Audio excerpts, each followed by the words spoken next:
Beautiful. We give a big round of applause. Band, tech people, walk people, coffee people, people downstairs. There's somebody who in 3 days is going to be putting together a podcast that all y'all are going to listen to 2 years from now.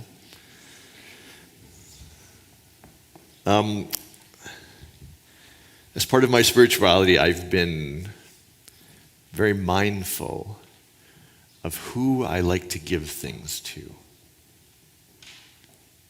Probably even more, what I've been paying attention to is who I don't like to give things to. I was at Dream Home, Brad and Troy, I don't know if you guys know them, 2 years ago we gave them the first ever water award for their work with the Dream Home. Raised $750,000, give or take, every year for charities, Calgary and Alberta, or just Calgary? Calgary, Alberta. They put in, pardon my French, but a shit ton of hours. They volunteer. And through this process, they explained to me one day, they're like, hey, you can go and volunteer. And I was like, I'm in. So every year I trottle down from my house to the Stampede grounds and I sell tickets for people. So if you've ever been through the Dream Home and bought a ticket, yeah, that was us. And I'm sitting there in the Dream Home, booth. We're in this little sketchy little booth in the middle of the thing. And I'm with a lady and we start chatting when it got quiet. And she tells me that she has 2 kids in the bands. There's like these Stampede bands. I didn't quite get all the details, but there's different levels and different hierarchies. But they're both in there. And here's the thing that I want you to see. To do this, the parents have to volunteer for 12 shifts a year. That's 12 casinos or casino-like events per year. That's like once a month. Is that not a ridiculous amount of volunteer time so your kid can play like a drum kit on the little cart through the Stampede? Don't look at me all judgy. Come on. Are you not thinking, that's a lot to be volunteering for a bunch of kids? Not to mention they have to pay thousands of dollars more over and above that. And I was thinking to myself, holy crap, this lady is generous. It was her and her husband. It's like, you guys, you're inspiring to me. It's like, whatever your kids need, you're like, yeah, I'm in, I'll help, whatever, I'll volunteer, I'll do more, I'll just keep going. And I was thinking, the generosity, I just don't have that in me. Now, I don't have kids. That might be telling in this story. So it's a little while later, things got a little quiet, and I have a bottomless stomach, and so, of course, I needed some food. And the whole time, there's been this barbecue place, and the wind has been blowing the barbecue smell towards me. What do you expect me to do in this moment? So I walked over to the thing, got in line, saw how much you have to pay for barbecue at Stampede. But I was like, I'm worth it, and it smells really good. So I come back with my little plate of gold-plated ribs or whatever they were, because they were that much money. And there's a kid who comes to the booth, and he's looking for directions. We don't give directions, but we try and help. He's like, hey. And I was like, just had this moment, I was like, I should give him a rib. I don't know why I thought this, but I thought, he's a young kid, 18, he's probably got a bottomless stomach like me. I was like, hey, dude, you want a rib? He's like, oh, I can't take your ribs. I'm like, no, I insist, please do. So he's like, okay. Grabs it, and he takes a big bite, and there's a smile on his face. He's like, oh, that's a good rib. I'm like, yeah, man, that was a good one, isn't it? And the lady who is unbelievably generous with her kids says, you gave that guy a rib? That was like $10 of ribs right there you gave him. And I had a moment where I thought to myself, why is it that she is so open to giving so much to her kids? Generous to a fault. But a $10 rib to a stranger at a Stampede to her seems like the epitome of craziness. And don't get me wrong, because I'm looking at her going, $10 rib, you guys volunteer every month plus thousands of dollars and you're looking at my rib? Why is it that some people are easy to give to? And some people it just doesn't make sense, doesn't seem right, isn't valuable? Now, we have this value. It says we value each person's unique spiritual journey. So it's a belief. It's not, this isn't like a Christian fact that you need to believe. This is something that we hold dear at Friends Church. So my journey is different from her journey. If her journey is about volunteering for her kids, have at her. Go for it. If mine's about giving ribs to random strangers at Stampede, now that I think about it, that's a little creepy, isn't it? Giving ribs to strangers? That was a bit weird, but whatever. That was my thing. If that's my thing, that's unique to me. So I'm not trying to judge why we hold the things we do. I have no judgment for that. What I'm trying to figure out is, why is it easy for some people and others it isn't? Holly, can you throw up our model for me? Friends Church exists to inspire you to move up this model. It's a way of seeing the Christian tradition. It says we start off in this I against them camp. You see this everywhere in the world, right? Me or you. I win, you lose. You win, I lose. It's a fight. The amount of resources that people put into I against them, burn into I against them. You see it in politics all the time. One political party does this whole thing. They get voted out. The next political party takes down all the things that they put up, puts up their own thing. The original party gets done. They keep going back and forth. They're just building things and taking them down over and over again. That's I against them. And what we're trying to do is move us up into we, where we look at people and go, what can I do for you? And what can you do for me? How do we raise both of our ships? And then there's a way at the top level where you can do this without getting anything back from the person. Your life is so full that you can give without needing anything in return.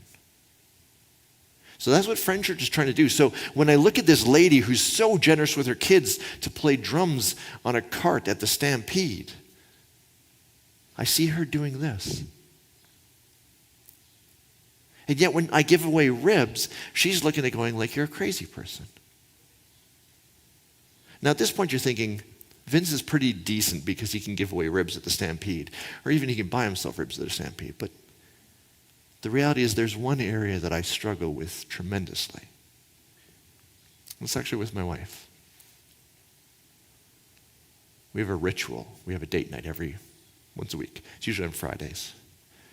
We spend the evening together. We put our phones down. No phones allowed. We just hang out. Usually we go someplace. Somehow when we first instigated this 10, 12 years ago, it got negotiated that I would plan every date but one a month. I'm not sure how that got done, but whatever.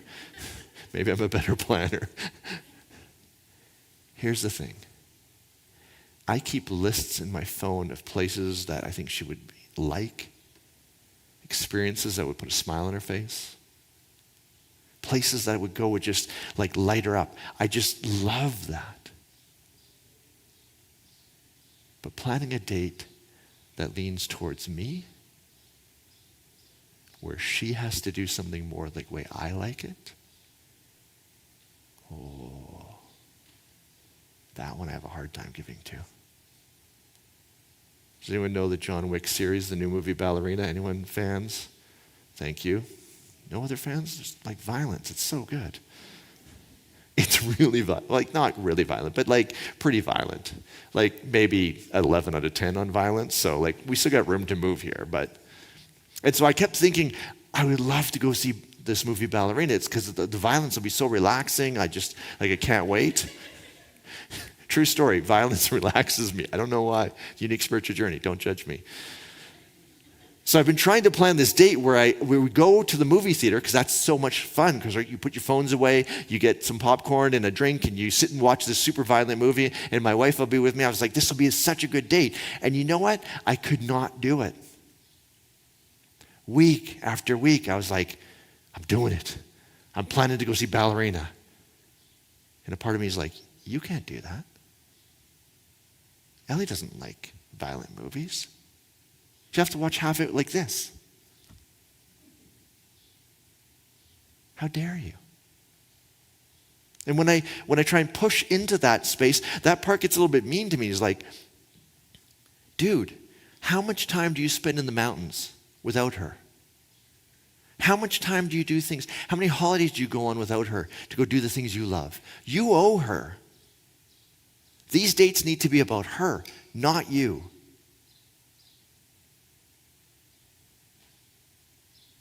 You know who I struggle taking water to? It's not me, because I can take water to myself. Paying $30 for some ribs at a Stampede. But asking her to go see a violent movie with me.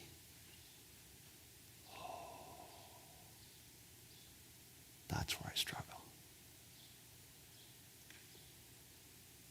As you look through these three stories, which ones, don't put up your hand, but which ones do you resonate with? Taking water to family, easy. Sometimes family's a little bit crazy, but whatever, they're family. Strangers, yourself, asking someone to take water to you. Why is it that it's hard? Some of these are so easy, and the next one, so hard. To answer this question, I want to go to a famous saying of Jesus. I started it last week. It's the saying that says, "Go into all the world and proclaim the good news to the whole creation." It's often been called the Great Commission. Last week, I took the first bit, "Go into all the world," and I said, this is an antidote to loneliness. Someone corrected me, and they're like, "Actually, just get a dog. It's a lot easier." I was like, "Oh, yeah, that's fair." We have a cat. It's really good. But there's this idea that says, when we're lonely, the wisdom of Jesus is go out into the world. And if you have lots, if you're fully resourced, go into the world of someone who's lonely and call them out. "Hey, come for dinner. Let's go for coffee. How you doing?" The antidote to loneliness is this idea of going into all the world. This week, I want to try and answer the question. I want to explore the question, why is it we find it hard to give to certain people? Sometimes the person we have struggled with is ourselves. With the second half of this verse. Now, the translation I gave you is from the New Revised Standard Edition, updated edition. That's a fancy way of saying the most recent translation we have of the English Bible, the most technical. If you want something that has all the manuscripts in it, this is the one. But if you have any church background, you'll realize something. They changed it. This wasn't me. Normally I say Vince's translation. This was not me this time. Can you show me the New Revised, the New International Version? It says, "Go into all the world and preach the gospel." This is a translation from the 70s. In the 70s, they didn't have all the manuscripts that we had, and they were trying to do something with their translation in particular. There's two words I want to point out, preach and the gospel, preach. What do you feel when someone says they preached at you? Does it seem like, a bullhorn guy stands on the side of the streets and yells at you? I was at, we were someplace, I can't remember where we were, but there's someone like old school bullhorn yelling at people. And I was like, what are you doing? Do you actually think anyone is listening to you? All you're doing is making yourself feel good. None of us want to hear what you have to say. But there's again, this is Vince projecting all over the place, but in my brain, they were self-righteous, they knew the right answers, they were telling us the truth. But it wasn't about me. It wasn't a we moment. It was a them moment. Isn't that what preach feels like there? Now, this is a bit ironic since I'm a preacher, but I'm not that kind, am I? I ask good questions. I don't tell you the answers. But when the translators came, the word they translate preach here is the word kerusso in Greek. This is what it's originally written in. Kerusso means to proclaim or to announce. If I came to you and said, you won the lottery, that would be kerusso. If I came to you and said, you have cancer, that would also be kerusso. It's not the attempt to change someone's mind. It's to proclaim something's either happened or going to happen. That shifts the feeling right away, doesn't it? Next word. Go back to the original one. Go into all the world and proclaim the good news. Good news is the word euangelion. It's often translated gospel. And over the years, gospel came to mean something particular. When someone says to you, someone said, "Are you born again?" Has anyone ever heard that line? "Are you born again?" That's their gospel.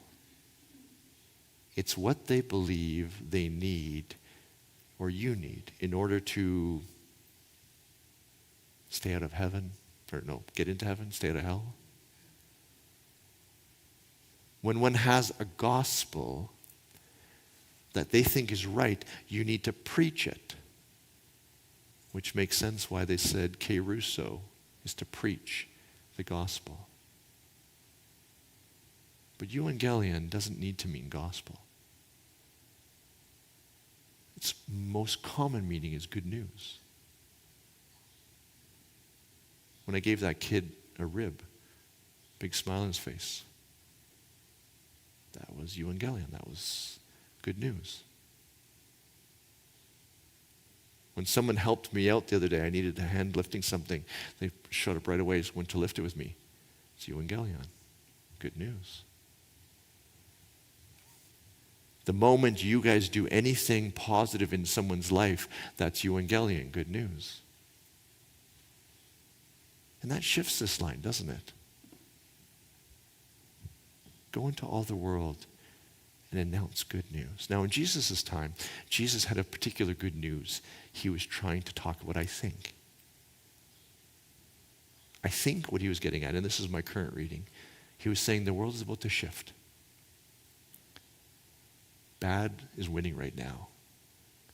But at some point, good is going to win over bad. He says the lame will walk, the blind will see, the prisoners will be released. Good will win again. He thought it would happen in his lifetime, or the lifetime of his students. I don't know that it happened then. And so later authors looked at that line, go into all the world and proclaim the good news. Instead of saying there's this supernatural moment where the entire world is going to shift and good is going to happen again, they said, wait a second, what if this good news happens in the moment of every human doing something good in the world? What if this isn't a supernatural turning of the world, but it's the moment of me and you saying, wait a second, I choose to do something good here today. And so really we can change that to say, go into all the world and take water. Do something that is good news to the world. Do something that is good news to you. Okay, so we have this wisdom saying of Jesus. I don't think it's a commandment. I don't read Jesus through commandments these days. I read him through wisdom. What does it mean to live your life this way? Let's go back to the beginning. There's groups of people. Sometimes they're friends, family, strangers, people who disagree with us. Sometimes it's us who we struggle to take water to. I was talking to someone recently who was doing some IFS work. If you remember that we did that series on parts, it's called Hijack. If you don't know it, it's worthwhile going back and taking a listen. It's this idea that says we're kind of fragmented. There's this metaphor to say we're fragmented into parts, and the different parts talk to us in different ways. I was talking with the person, and we were going through their parts, and all of a sudden we had this really dark part show up to the conversation. You'll see why right away is why it's applicable to this conversation. Can you throw up the quote for me? This person said, it turns out this part has been influencing my life a lot. This part makes decisions that appear logical, but really it just serves to keep me stuck and keep me experiencing my true potential. from joy, from living a full life. Can you put up the next one for me? The part arose from trauma in my past. I made a decision that impacted my family in such a negative way. I haven't reconciled how to live with that decision yet. So this part serves as a daily reminder that I can't have anything worthy because the decision I made broke someone's spirit and hijacked their path. Can you put the next slide? This part reminds me that I am not deserving of anything good. I can't possibly lose anything more if I have nothing. This protection is disguised as constant punishment, telling me I shouldn't have anything that I value.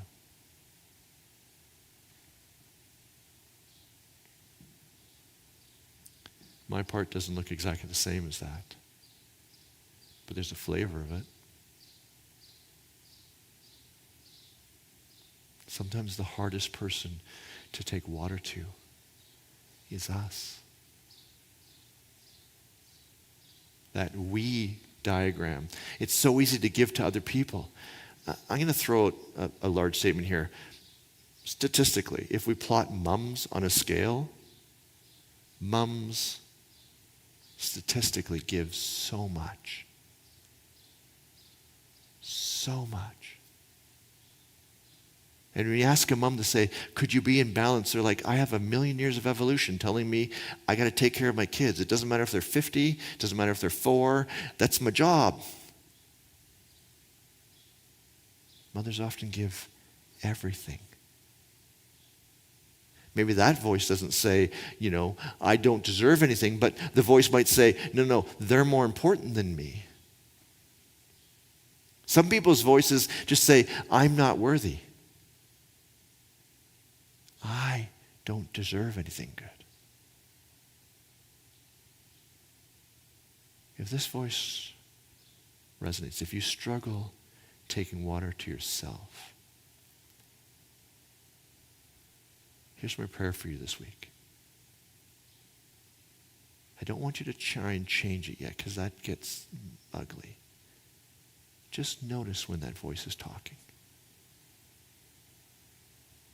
That person named that voice when I read.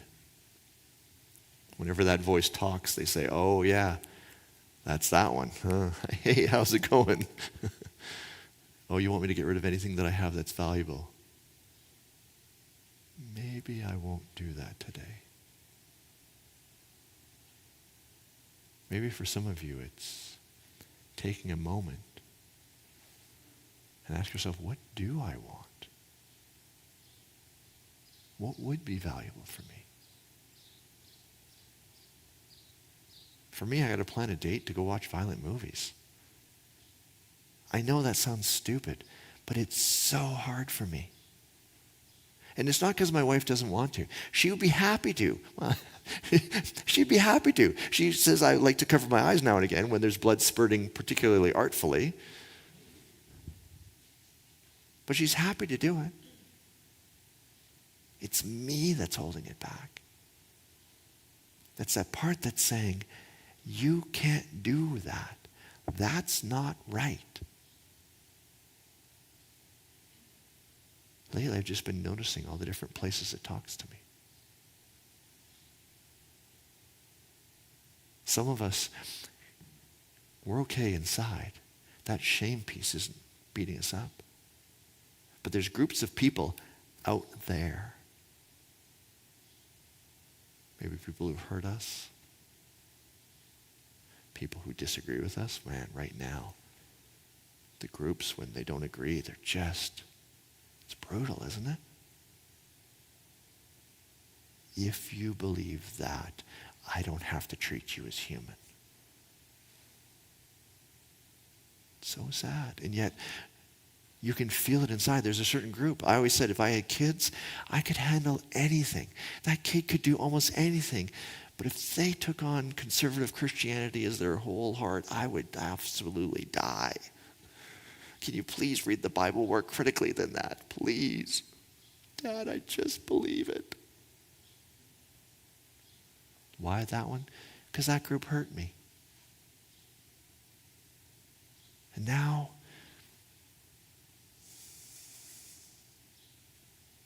got an edge with them. Clearly, I need to plan more violent movie dates, and I need to go spend some time with conservative Christians and be nice to them. It's not because they're bad. It's my stuff. My parts tell me I can't take water to them. That's on me. Maybe your family's just been horrible. Those wounds are deep. Man, you can take water to strangers all day long, but your family.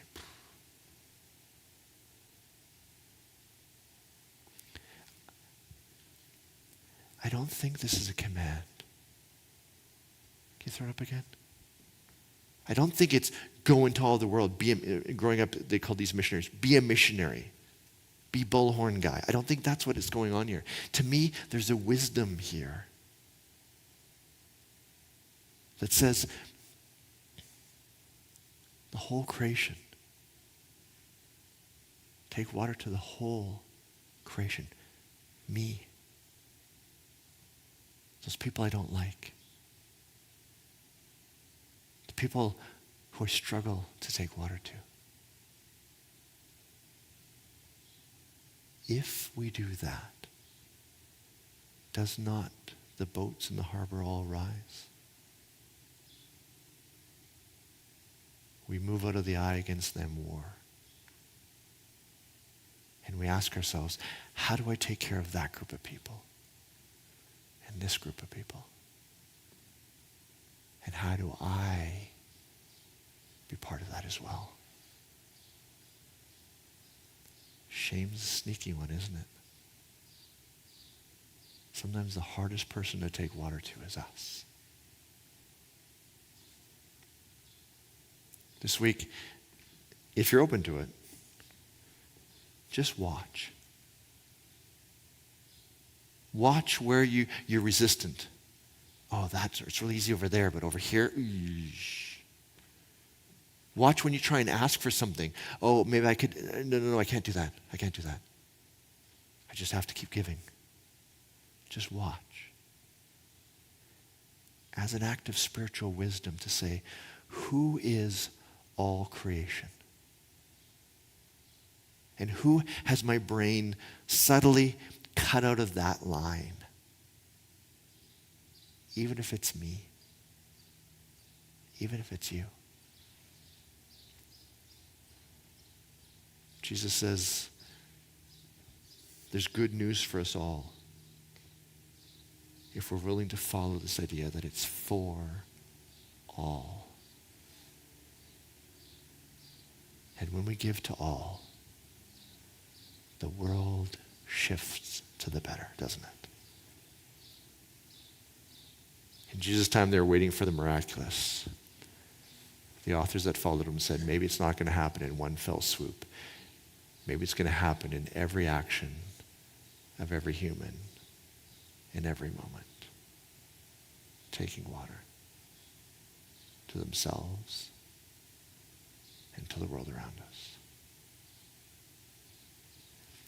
May we be that person who takes water to everybody. Amen?